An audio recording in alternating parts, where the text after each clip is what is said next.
Well, proving the, I'm going to call you the old guy. The old guy still got it, man. Brock Hoyer out there.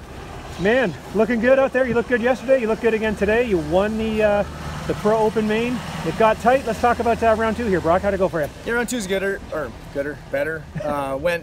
Starts better, felt better, but still getting sore, getting old, I guess. But no, it was good to get out there and run with the young guys. We got some talent coming up here in BC, and we really showcased, I think, a lot of the fast guys in Canada. We got a lot of young guys coming up that are real quick, and we knew this year would be a little more challenging. So super cool to see and be a part of it. And yeah, no, it felt good, a little tighter. You can see they're rolling me in. You know, even for an old guy riding whoops all the time, being as confident as I am, we were doing some suspension testing with RMR and got it good, but just couldn't quite wrap my head around those whoops this weekend. Just not as comfortable as I have been in Supercross and stuff. So just my own deal, but they were catching me a little bit every lap. So it's good. Yeah, I was going to say about that. I mean, round 1, we didn't actually get to speak to you yesterday. How did round 1 go for you?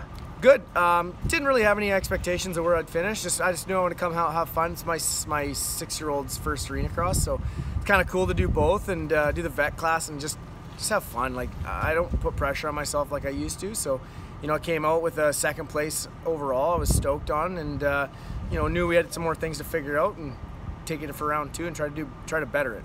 All right, now let's talk about that race. You had a nice lead at first. Davey was kind of right with you. Then he went down. You had a bit of a gap, and like you said, Tanner and Parker were coming after you.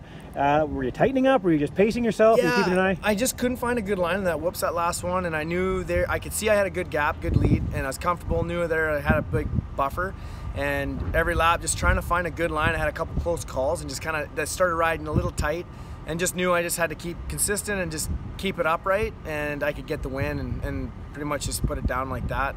But they were definitely putting in a good charge, I could tell, and just those whoops, same thing, like round 1 with Julian, like exact same thing, man. The kid was just on fire through there, and it just, the practice goes to show.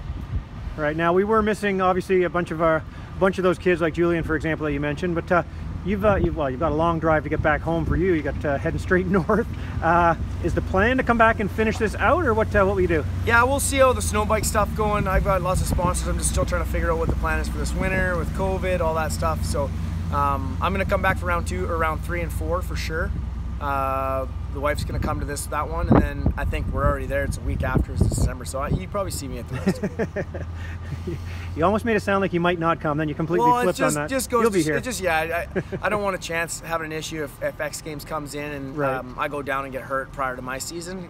The winter stuff's kind of my main focus now, and but no, we did it last year, and I had an absolute blast coming back. This is the 2nd year back in like 6 years, and I've always said Arenacross is one of my favorite things. If I could pick one, it'd be former champ. Yeah. So no, it's fun. It's fun to go down and shake with the young guys, and you know, and I think a lot of the vets that I raced with today were happy to see I win the vet, but I could also go and win the Pro Open. So it was cool. It's definitely a lot of respect for all those riders, but it's cool to get the win. Right. Yeah, Lockhart kind of kept you in check there a little bit, but I think you were pacing yourself. Oh, we were talking on the line. He's just like, yeah, you did, because he was keeping me in check. He was definitely. He's like, I think he said he only has 5 laps. And he starts getting tired, and people ask me, well, why do you think Noof was so close and pushing with him? Like, because if I go and win the Open, he knows he can do it, which he can. It's just physical side of it. Just, you know, he's just not training as much, family, business, working and stuff. So, but no, it's good to see. Yeah, he's definitely put on a charge, man. I thought, I was like, oh yeah, I should have this, no problem. And nope, he kept me honest for like 5 laps, like